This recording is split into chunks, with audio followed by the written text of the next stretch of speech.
और थोड़ा सा हम लोग फास्ट में ही रहेंगे। होता क्या है कि जब हम सामने वाले से कोई चीज़ सीखना चाहते हैं, यदि वो स्लो बताता है तो वो स्लो ही हम भी सीखते हैं, यदि वो फास्ट बताता है तो हम भी फास्ट सीखते हैं वहाँ से। तो साथियों, आज का जो पहला क्वेश्चन है आपके स्क्रीन पर नज़र आ गया होगा। आज का पहला क्वेश्चन बोल रहा है कि 5 अंकों की वह सबसे छोटी संख्या कौन सी है जिसे 7 से विभाजित करने पर 6 शेषफल प्राप्त होता है। छोटी संख्या क्या हो गया, तो देख लीजिए 5 अंक की सबसे छोटी संख्या ये जो है ये हो गया 5 अंक की सबसे छोटी संख्या। इसमें अंकों की संख्या कितना है, तो 5 है। ठीक है, इसको बोला जा रहा है कि इसको 7 से विभाजित करने पर 6 शेषफल। इसको जब हम 7 से विभाजित करते हैं, ठीक है, तो 6 शेषफल बचता है। तो 7 अंकों की जो सबसे छोटी संख्या कौन सा होगा। ठीक है, तो इसको हम लोग कैसे बनाएंगे देख लीजिए। सबसे पहले ऐसे क्वेश्चनों को बनाने के लिए हम सबसे पहले 7 से भाग देते हैं। तो 7 से जैसे आप यहाँ से भाग देंगे तो यहाँ से क्या हो जाएगा, यहाँ से 1 से लग जाएगा। ठीक है, और यहाँ से कितना हो जाएगा, यहाँ से 30, यहाँ से हो जाएगा 4 से लगाइएगा, फिर हो जाएगा 28 और यहाँ से 2 हो जाएगा। ठीक है, ये चल गया था, ये चल गया था, अब ये यहाँ पर आ गया तो ये भी चल गया और 7 दूनी 14 हो गया। ठीक है, 14 यहाँ पर 6 हो गया। ठीक है, उसके बाद जैसे आप यहाँ से डालते हैं तो यहाँ से 0 आता है, यहाँ से 7 8 56 करते हैं और लास्ट में आप यहाँ पे क्या आता है, 4 आ जाता है और आपका जो आंसर होगा, ठीक है, और यहाँ पे 4 आ गया। तो ऐसे सवाल में आपका आंसर क्या होना चाहिए, 10 सबसे छोटी संख्या होना चाहिए ना। जैसे हम इससे छोटी करेंगे तब तो थोड़ा सा छोटा हो जाएगा। तो ऐसे में हम क्या करते हैं, ये जो 10,000 है, 10,000 प्लस में कितना शेष बच रहा था, क्वेश्चन में 6 बच रहा था और यहाँ पे कितना रियल में शेष बच रहा है, यहाँ पे रियल में 4 बच रहा था। क्वेश्चन के अनुसार कितना बचना चाहिए, यहाँ पे 6 बचना चाहिए। तो कितना ज़्यादा था, 2 ज़्यादा था, तो 6 में से 4 को घटा देंगे या चाहे इसको डायरेक्ट यहाँ पे 2 जोड़ देंगे, या चाहे इस सवाल को यदि ऐसे लिखें तो ये थोड़ा सा ज़्यादा प्रोफेशनल वे होगा, 6 में से 4। ठीक है, तो यहाँ से जब आप बारीकी से देखेंगे तो यहाँ से क्या हो जाएगा, ये हो जाएगा। ठीक है, 10,002 वो संख्या है जिसमें आप भाग देंगे। दूसरा क्वेश्चन है, उसके साथ साथ हमने तीसरा क्वेश्चन को भी यहाँ पे लिख लिया। दूसरा क्वेश्चन क्या बोलता है, टाइम एंड वर्क का क्वेश्चन है, थोड़ा ध्यान से देखिएगा। बोला जा रहा है कि x और y के द्वारा किसी काम को 12 दिन में कर लिया जाता है, y और z के द्वारा उसी काम को 18 दिन में कर लिया जाता है, z और x के द्वारा उसी काम को 15 दिन में कर लिया जाता है। तो यदि वो तीनों मिलेगा, x y z मिल जाएगा, तो उस काम को कितना दिन में समाप्त करेंगे। तो साथियों, इस क्वेश्चन को बनाने का बहुत सारा मेथड है, उन्हीं बहुत सारे मेथड में से जो सबसे हल्का है एलसीएम वाला मेथड, उसी पे हम इसको बनाने वाले हैं। तो साथियों, जो भी डे दिया रहता है, जैसे एक्स वाई मिलके, वाई जेड मिलके और फिर एक्स जेड मिलके, उसका हम क्या लेते हैं, एलसीएम लेते हैं। जो एलसीएम लेंगे वही हमारा क्या हो जाएगा, टोटल वर्क हो जाएगा, TW हो जाएगा किसके बराबर, वो जो तीनों डिजिट है या दोनों डिजिट है उसके एलसीएम के बराबर। जब इसको आप गौर से देखेंगे तो इसका एलसीएम कितना हो जाएगा, 180 डेज इसको हम टोटल वर्क हो जाएगा, जो कि इसके एलसीएम के बराबर होता है। इन तीनों का एलसीएम कितना हो जाएगा, 180। जब आप मेरे साथ प्रैक्टिस करेंगे तो आपको पता चल जाएगा कि कितना कैसे क्या होने वाला है, नहीं होने वाला है। तो इसीलिए मैंने इसको डायरेक्ट लिख दिया। जब आप इसको गौर से देखेंगे तो 12 को जब आप 15 से गुना करेंगे ना, ठीक है, तो इसका मतलब ये होता है कि एक्स और वाई 12 दिन में करता है, तो टोटल वर्क 180 है। तो 180 काम को 12 एक्स और वाई को करने में कितना जो एफिशिएंसी होगा, ये जो लिख रहे हैं इसका एफिशिएंसी है, तो 15। ठीक उसी प्रकार इसका कितना हो जाएगा, ये हो जाएगा 10 और यहाँ से जेड और एक्स कितना हो जाएगा, ये हो जाएगा आपको 12। मैं थोड़ा सा फास्ट में करने की कोशिश करता हूँ, इसके साथ साथ पीछे में टॉपिक भी करवाते आ रहा हूँ, जो आपको बहुत ज़्यादा ही फायदा देगा। ठीक है, तो X plus Y plus Z हमको पूछ रहा, तो यहाँ से देखेंगे। साथियों, एक बात हमेशा टाइम एंड वर्क में ध्यान रखिएगा, जोड़ घटाओ या चाहे गुना या चाहे भाग हमेशा जो है एफिशिएंसी का होगा। ठीक है, किसका हो जाएगा, एफिशिएंसी का होगा। यदि आप डे का लगाते हैं, जैसे कि बोला जाता है कि राम किसी काम को 12 दिन में करता है, श्याम उसी काम को 25 दिन में करता है, तो दोनों मिलकर कितना दिन में करेगा। तो हम लोग क्या करते हैं, उसको उल्टा करके लिखते हैं, या चाहे क्या करते हैं, एलसीएम वाला ये वाला पार्ट लिखते हैं। तो जोड़ घटाओ गुना हमेशा किसका होता है, एफिशिएंसी का, तो डे का नहीं होता। इसीलिए हम यहाँ पे इस चीज़ को थोड़ा सा बोल दिए तो सही रहा। अब हम सभी को यदि जोड़ देते हैं, चूंकि ये 15 इसका एफिशिएंसी हो गया, 10 और 12 इसका एफिशिएंसी है, यदि हम सभी को जोड़ेंगे तो 2 यहाँ से आ जाएगा, क्योंकि 2x 2y 2 जेड हो गया, 2x plus Y plus Z यहाँ से क्या हो गया, टोटल तो कॉमन हो गया। जब आप सबको जोड़ेंगे तो 15 10 25 12 कितना होता है, 37 होता है। ठीक है, ये 37 टोटल डे हो गया, जिसमें कि x प्लस वाई प्लस 2 है। लेकिन आपसे क्या पूछ रहा था क्वेश्चन में कि केवल और केवल x plus Y plus Z कितना दिन में इसको समाप्त करता है। ठीक है, जब आप गौर से देखेंगे तो x plus Y plus Z बराबर कितना हो जाएगा, 37 और बट्टा का ये 2 हो जाएगा, तो यही हो जाएगा। और जो भी चीज़ आपको निकालना है, जैसे कि यहाँ पर टोटल वर्क हो गया 180 और x plus Y plus Z का निकालना है, तो इसका जो एफिशिएंसी अभी कुछ देर पहले हमने बताया था आपको कि जोड़ घटाओ गुना भाग हमेशा किसका होगा, एफिशिएंसी का।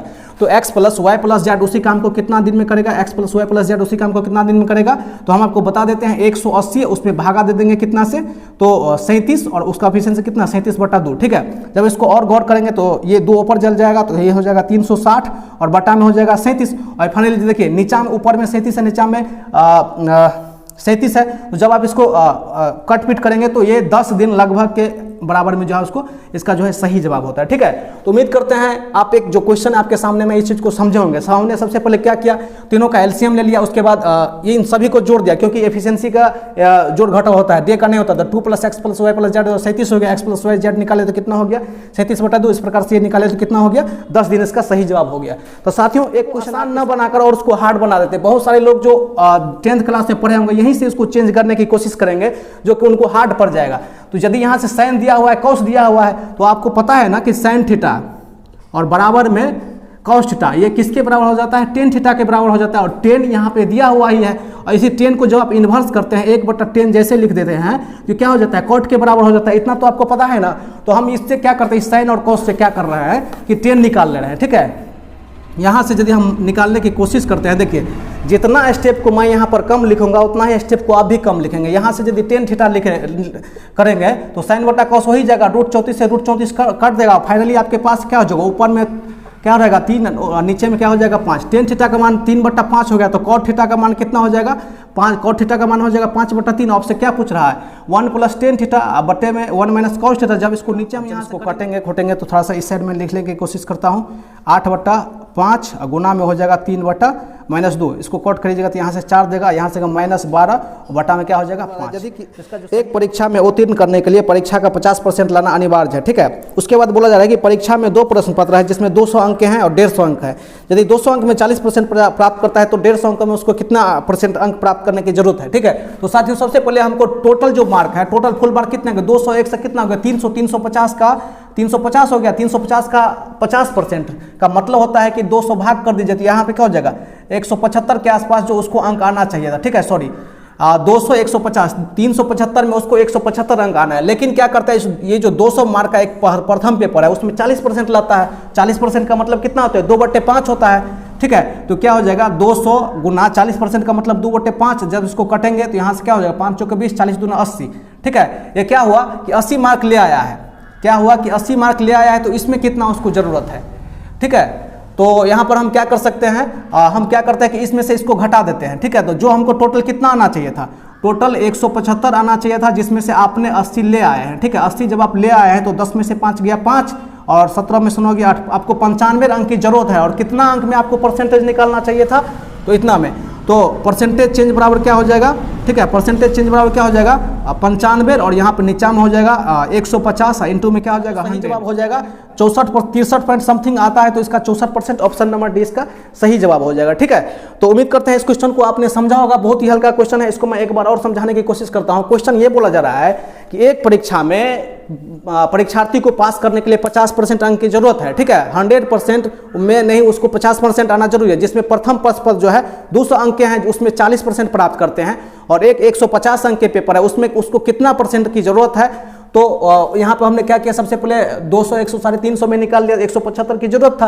175 में फिर 200 में उन्होंने 40% किया, तो फिर 80। इस प्रकार से जब हमने कट किया तो 64% के आसपास आंसर आता है। और से देखेंगे तो ये क्या है a + b और इंटू में क्या है a - b के =2 के बराबर कितना है 25 है। लेकिन a + b का मान कितना दिया हुआ है, a + b का मान 25 है, और यहाँ पे क्या हो जाएगा a - b। तो फाइनली क्या हो जाएगा a - b का मान क्या हो जाएगा, a - b का मान तो 5 हो जाएगा। और a³ - b³ और आपका क्या होता है फॉर्मूला, a³ - b³ का फॉर्मूला होता है। जब आप गौर से देखेंगे तो ये हो जाएगा a - b a² plus ab और प्लस में b² बराबर क्या हो जाएगा, यहाँ से ये क्या हो जाएगा 625 आ जाएगा।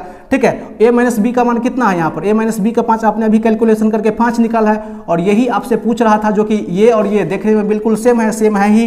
यहाँ से क्या हो जाएगा a² plus ab plus b² बराबर क्या हो जाएगा, यहाँ से क्या हो जाएगा 625। जैसे आप इसको कटेंगे तो क्या हो जाएगा 125, और 125 किस ऑप्शन में आप डायरेक्ट देख लीजिए आंसर, वही आपका जो है जवाब हो जाएगा। जिसको कि 155, 260 और 315 से विभाजित करने पर क्रमशः जो शेषफल 5, 10 और 15 प्राप्त होते हैं, तो वह बड़ी से बड़ी संख्या ज्ञात कीजिए। इस तरह से आपसे क्वेश्चन पूछा जा रहा है। ठीक है, ये क्वेश्चन है, आप देख लीजिए। तो जो भी शेषफल बचना चाहिए तो हम क्या करते हैं, सबसे पहले जो भी शेषफल बचना चाहिए तो उसको हम घटा लेते हैं। एक चीज़ यहाँ पर ध्यान रखिएगा, यदि एग्जाम में क्वेश्चन में ये पूछा जाता है कि वह बड़ी से बड़ी संख्या ज्ञात कीजिए, तो आप HCF निकालिएगा।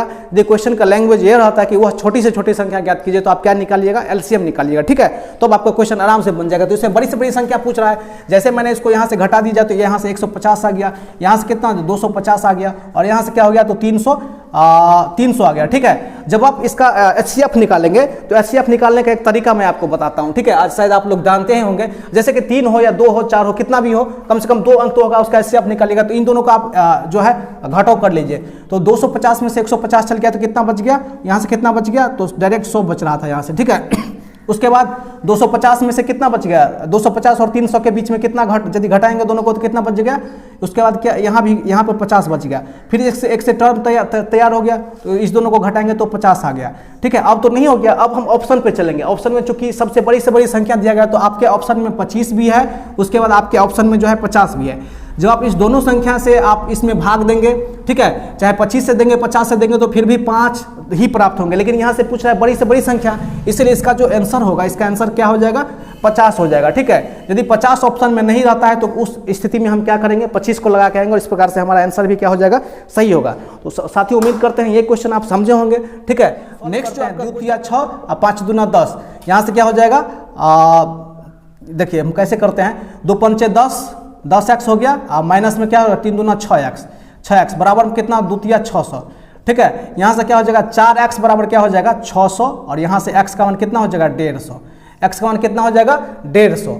तो जब x का मान 150 हो गया तो शुरुआत में कितना था, कितना हो गया 150, तो 150 3 गुना 150 कितना हो जाएगा, कितना हो जाएगा अब यहाँ से 450, तो ये हो गया। और 300 हम जोड़े हैं, 300 जब जोड़े हैं तो कितना हो जाएगा, तो कितना हो गया 750। महिलाओं की कुल संख्या 750 हो गया, पुरुष की संख्या 150, दोनों कितना हो गया, तो 300 हो गया, ठीक है। क्वेश्चन बोला जा रहा है कि दो संख्या का योग कितना है, 60 है।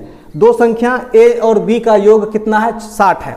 यदि उसका एलसीएम 72 है और HCF 12 है तो उसके व्युत्क्रमों का योग क्या हो जाएगा। ये क्वेश्चन बहुत भिविया है, ठीक है। इस क्वेश्चन को अच्छा से देखिए, आपके एग्जाम में निश्चित रूप से देखने को मिलेगा है। अब देखिए सबसे पहले ये जो व्युत्क्रम का योग है ना, इसको जानने से पहले हम योग क्या होता है हम ये जानते हैं। मान के चलिए पहला संख्या हमारा क्या है, A है, और दूसरा संख्या क्या है, B है। इस दोनों को जोड़ते हैं तो ये क्या हो जाएगा, ये क्या हो जाएगा, उसका योग हो जाएगा। लेकिन हम A का व्युत्क्रम बोलते हैं तो क्या हो जाता है, 1/A। फिर B का व्युत्क्रम बोलते हैं तो क्या होता है 1/B। अब हमको ये जोड़ ना पूछ के व्युत्क्रम का जोड़ पूछ रहा था, ये वाला जोड़ पूछ रहा था। तो इस जोड़ को हम कैसे बनाते हैं, फिर से हम वाला जोड़ते हैं, इसको जैसे जोड़ते हैं तो क्या हो जाता है A + B, और बटा में ये दोनों का क्या हो जाता है AB। यही ना होता है, क्या होता है, यही होता है। लेकिन आप जब इस क्वेश्चन को देखेंगे तो आपके क्वेश्चन में क्या दिया हुआ है, आपके क्वेश्चन में दिया कि A + B का योगफल 60 दिया हुआ है, ठीक है। लेकिन आपको नीचा में गुणनफल है ही नहीं। तो आप एक यहाँ से सूत्र पढ़े होंगे एलसीएम HCF में, दो संख्याओं का गुणनफल वो बराबर होता है एलसीएम गुना HCF के। क्या होता है, एलसीएम गुना HCF के बराबर है। अब आपको एलसीएम 72 दिया हुआ है और HCF 12 दिया हुआ है, ठीक है। जैसे आप एलसीएम HCF को गुना करते हैं, ठीक है, तो क्या हो जाता है A + B के गुना के बराबर होता है। तो ठीक उसी चीज को, चूंकि आपको जोग पहले से दिया हुआ है 60, और इसको चूंकि गुना करेंगे तो ये हो जाएगा, तो ये कितना हो जाएगा 72 गुना में क्या हो जाएगा 12 का 12 पंचे 60। इसका जो योग हो जाएगा, इसका योग क्या हो जाएगा 5/72। इसका जो है सही जवाब है, क्या हो जाएगा 5/72 इसका सही जवाब है, ठीक है। उम्मीद करते हैं कि इस क्वेश्चन को इसी तरह से आप सॉल्व करेंगे और बहुत ही बेहतरीन तरीका से आप कर सकते हैं, ठीक है। इसको हम मिटाते हैं, फिर से बढ़ते हैं आगे। आप वीडियो शायद आपको फास्ट लग रहा तो आप पीछे करके देखेंगे और कमेंट करेंगे कि सर थोड़ा सा स्लो होना चाहिए या फास्ट होना चाहिए, ठीक है। और हाँ, इस वीडियो को आप फेसबुक वगैरह पे शेयर कर देंगे तो थोड़ा सा बेटर होगा हमारे लिए, ठीक है। अब एक क्वेश्चन यहाँ से और भी आ गया, ठीक है। इस क्वेश्चन को देखिए, इसको सॉल्व करने के बाद बोल रहा था, क्योंकि रेलवे अब पहले की जैसा क्वेश्चन नहीं पूछ रहा है, ठीक है। जब आप इसको गौर से देखेंगे ना, तो इसमें क्या है, इसमें देख लीजिए, मैं इसको सबको हटा ही दे रहा हूँ, ठीक है, चूंकि सब एक ही इसमें है। तो यहाँ से देखिए, यहाँ पे 9 गुना 6 है, ठीक है। यहाँ पे क्या है 25 गुना 5 है, यहाँ पे क्या है 8 गुना क्या है 3 है, और यहाँ पे क्या है 3 पंचे 15, ठीक है। तो √15 हो गया। तो √15 को √15 ही रहने देते हैं, कोई दिक्कत नहीं है। तो यहाँ से देख लिए, जब आप गौर से देखेंगे तो यहाँ से 3 निकल जाएगा, यहाँ से 3 निकल गया और यहाँ से 5 निकल गया, ठीक है। यहाँ से 3 और यहाँ से 5, 25 था तो 5, और 9 गुने 6 था, यहाँ पे 5 था, ठीक है। हम यहाँ से फिर से लिखते हैं 3 और √6, और गुना में कितना हो जाएगा, यहाँ से हो जाएगा 5√5, ठीक है। और बटा में देख लीजिए, यहाँ से 8 था तो यहाँ से कितना हो जाता, यहाँ 2 निकल जाता, 2 √6, और यहाँ पे क्या था 15 था, ठीक है। तो रूट में यहाँ पे हम 15 को 15 ही रहने देते हैं, 15 को 15 ही, 1 मिनट थोड़ा सा मैं चेक करना चाहूँगा कि यहाँ पे 15 ही था या कोई और दूसरा चीज़ था। ठीक है, सॉरी यहाँ पे 15 नहीं था, यहाँ पे 45 था। ठीक है, मेरा शक बिल्कुल एकदम सही पकड़ाया है। यहाँ पर रूट 45 था, तो 45 को हम क्या लिखेंगे, 9 गुना 5 लिखेंगे। तो 9 गुना 5 जैसे यहाँ पर लिखेंगे, यहाँ से फिर से क्या हो जाएगा 3 और रूट में क्या हो जाएगा 5। देखिए जब आप गौर से देखेंगे ना तो यहाँ से 3 यहाँ से 5। ठीक है, 15 तो आ गया और 6 पंचे कितना हो जाएगा रूट 30।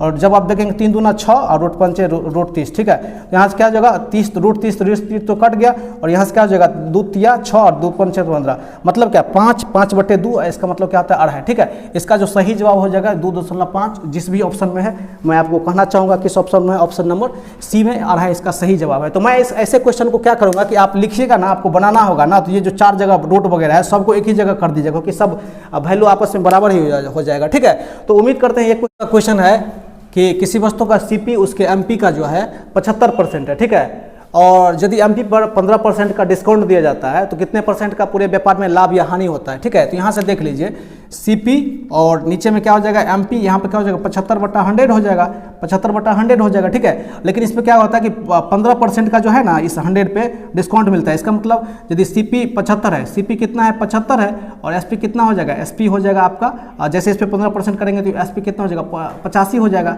और ये सीपी कितना था 75 था। तो इस प्रकार से क्या हो जाएगा परसेंटेज प्रॉफिट क्या हो जाएगा 10 का बढ़त हो रहा था कितना पर 75 पे 10/75 जैसे आप कट फिट करेंगे आपको हो जाएगा 13.33% जो है इसका सही जवाब। ऑप्शन नंबर बी इसका जो है सही जवाब। आपको 45,000 ठीक है, हरीश 45,000 कमा रहा है और एजुकेशन पे खर्च जो है 1/3 कर रहा है। ठीक है, और जो है फूड पे 1/3 कर रहा है और जो बाद बाकी बचाता है वो सेविंग करता है। ठीक है, तो ये जो नीचे का फ्रैक्शन है ना, ये नीचे का फ्रैक्शन टोटल रेशियो के बारे में इंडिकेट करता है। इसका मतलब ये है कि हरीश 3 रेशियो में कमाता है और रियल में कितना कमाता है 45 कमाता है। ठीक है, 45,000 तो 3/45 तो 1 का मान कितना हो जाएगा 15,000 हो जाएगा।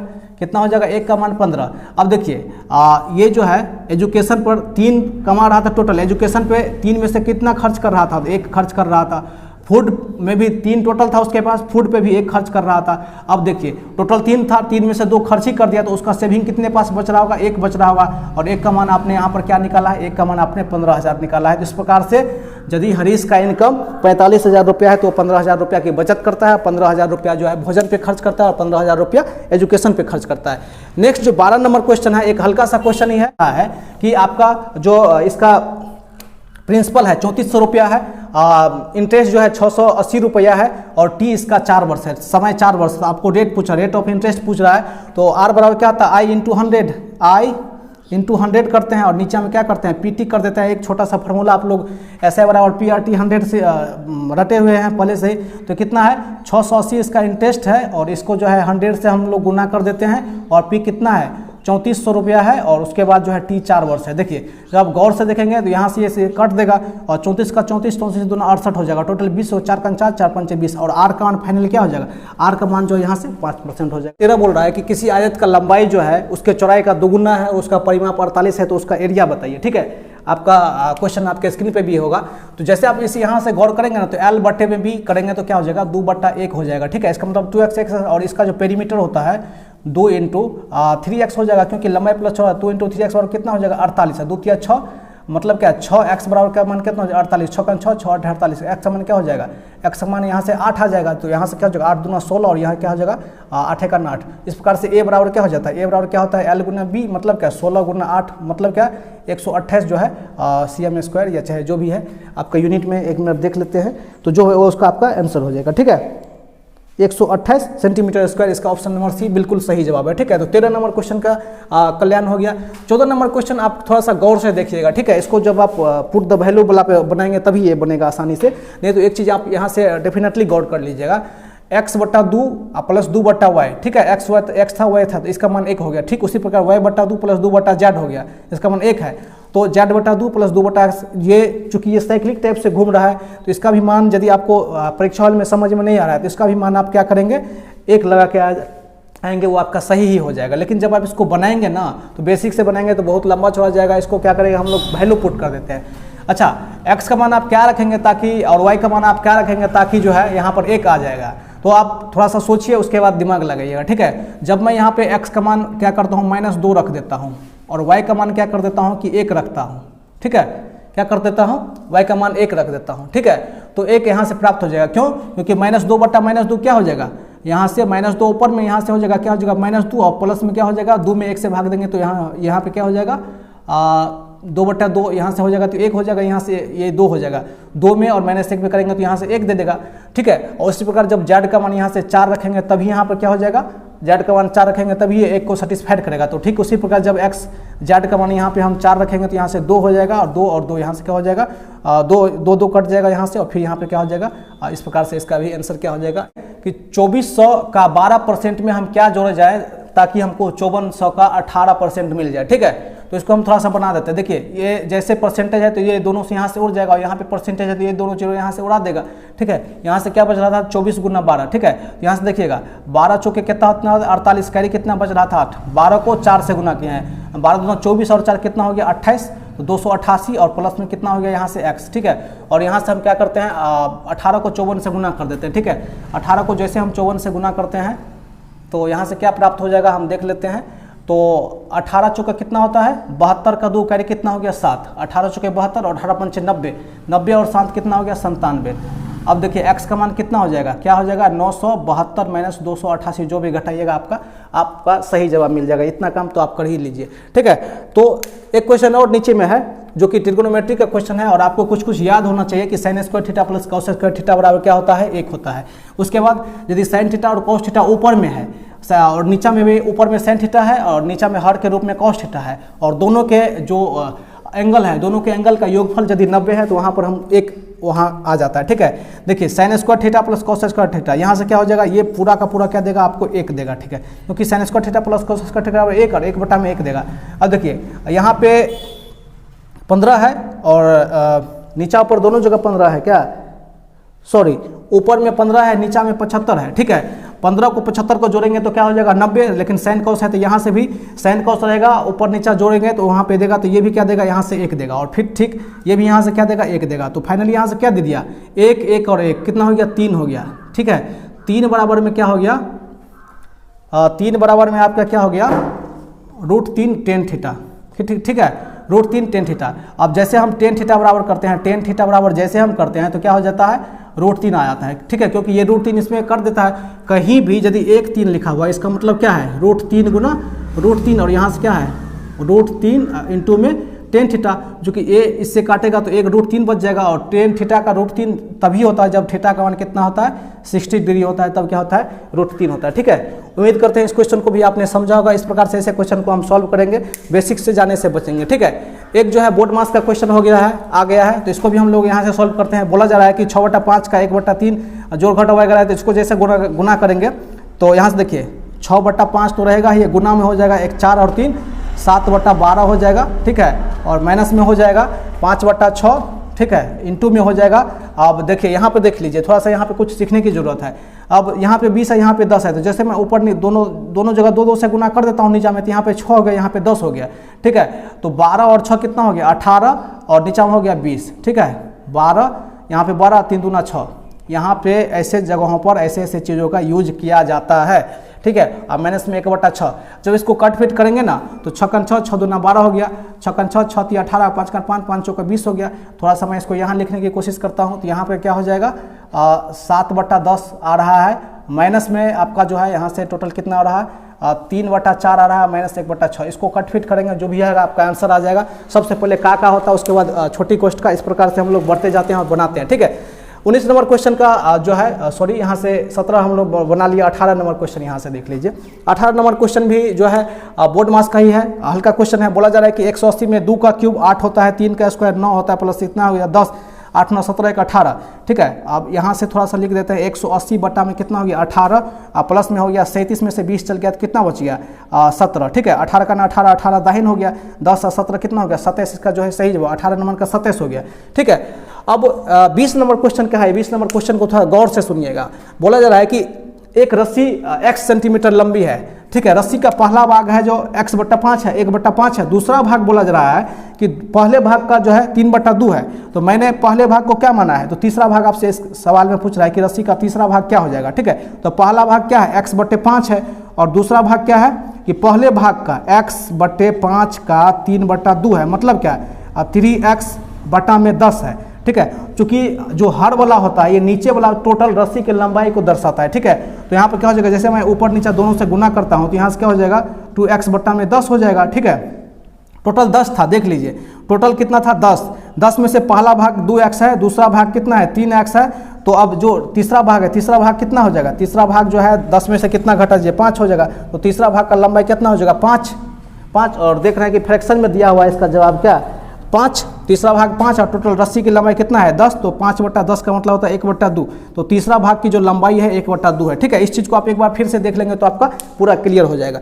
एक क्वेश्चन जो है यूनिट डिजिट का इकाई अंक का निकालना है। इकाई अंक आपको पता है ना कि सबसे दायां साइड से जो अंक होता है वही इकाई अंक होता है। उसको हम लोग कैसे निकालते हैं, ये गुना है, गुना में हम लोग कैसे निकालते हैं इस चीज़ को हम यहाँ पर हम देखने की कोशिश करते हैं, ठीक है। तो यहाँ पर देख लीजिए एक छोटा सा कॉन्सेप्ट में बात करता हूँ। मैं बात करता हूँ कि 4 गुना 5 गुना 7 गुना 2, ठीक है। इसको गुना करेंगे तो इकाई के अंक में क्या हो जाएगा, देखिए 4 5 20 7 140 दूना कितना होगा 280, ठीक है। तो लास्ट में कितना हो गया 0। जैसे 4 5 20 आ गया तो लास्ट में हमेशा 0 आएगा। तो इस प्रकार से हम पकड़ेंगे, देखिए इसको हम इसका यूनिट डिजिट पूछ रहा है। तो 8 चौको 32 हो गया, ठीक है। पूरा 38 को 4 को नहीं गुनेंगे, 8 चौको 32 तो यहाँ 2 हो गया, 4 दूना 8 हो गया, 8 हो गया, 8 छक्का 48 यहाँ से भी कितना हो गया 8 हो गया। तो इस प्रकार से इसको सबको गुना करेंगे तो सबसे पहला जो दहिना में अंक होगा उसको यूनिट डिजिट बोलते हैं, उसका वो कितना हो जाएगा 8 हो जाएगा। तो इस प्रकार से क्वेश्चन है जो कि बहुत ही आसान क्वेश्चन है। यहाँ पर देखिए इस क्वेश्चन को हम लोग कैसे सॉल्व करते हैं। देखिए यहाँ पर है 5 sin 14 डिग्री और sec 76 डिग्री, ठीक है। उसके बाद है 3 cot 75 डिग्री और cot जो है 15 डिग्री। उसके बाद 2 tan 45 डिग्री। तो जब कभी भी आपको साइन का और सेक का, यहाँ पर मैं लिख रहा हूँ, यहाँ पर आप देख रहे होंगे साइन का, ठीक है, इनटू में सेक का जो भी कॉम्बिनेशन हो जाएगा और साइन थीटा हो जाएगा, यहाँ भी सेक थीटा रहता है। तो ये भी मान के चलिए θ1 या θ2। तो यहाँ पे इस दोनों के कॉम्बिनेशन में θ1 प्लस θ2 का मान यदि 90 डिग्री होगा तो साइन θ1 और cos θ1 का जो हमेशा मान कितना होगा 1 होगा। इस चीज़ को आप याद रखिएगा, ठीक है। ये नया फार्मूला है, ठीक। उसी तरह आपको cot में cot θ1 और cot θ2 ये दोनों का भी जब θ1 θ2 यहाँ भी 90 डिग्री है तो यह गुना करके 90 डिग्री, तो यहाँ पे भी इसका भी मान 1 होगा, ठीक है। तो इस टाइप के क्वेश्चन को मैं कैसे बना दूँ वो देख लीजिए। जैसे मैंने यहाँ पे देखा तो यहाँ मैंने 5 माना क्योंकि यहाँ सबका 1 हो जाएगा, यहाँ पे मैंने 3 माना क्योंकि ये सबका 1 हो जाएगा, यहाँ tan 45 डिग्री का मान 1 ही है तो यहाँ पे मैंने 2 माना। 5 3 8 और 2 10, इसका सबका जो है जवाब क्या हो जाएगा 10 होगा। तो आप इस तरीका से बना सकते हैं, ठीक है। नेक्स्ट जो आपका क्वेश्चन है, एक त्रिभुज है जिसके एक एंगल है 2x डिग्री, दूसरा एंगल है 3x - 5 डिग्री और तीसरा एंगल जो है 5x - 12 डिग्री है। तो उसका सबसे बड़े कोण की माप पूछ रहा है। तो चूंकि ये तीनों एंगल है और त्रिभुज के तीनों कोण का योगफल कितना होता है 180 डिग्री। यहाँ पर देख लीजिए सबको मैंने जोड़ दिया और यहाँ पर मैंने इसको क्या करता हूँ अब सॉल्व भी करने की कोशिश करता हूँ। तो 5 3 2 5 5 10x, ठीक है। मैं यहाँ लिखता हूँ 10x बराबर कितना हो गया 200। ये 200 क्यों हो गया क्योंकि 12 8 20 हो गया, माइनस में था तो उस साइड प्लस में।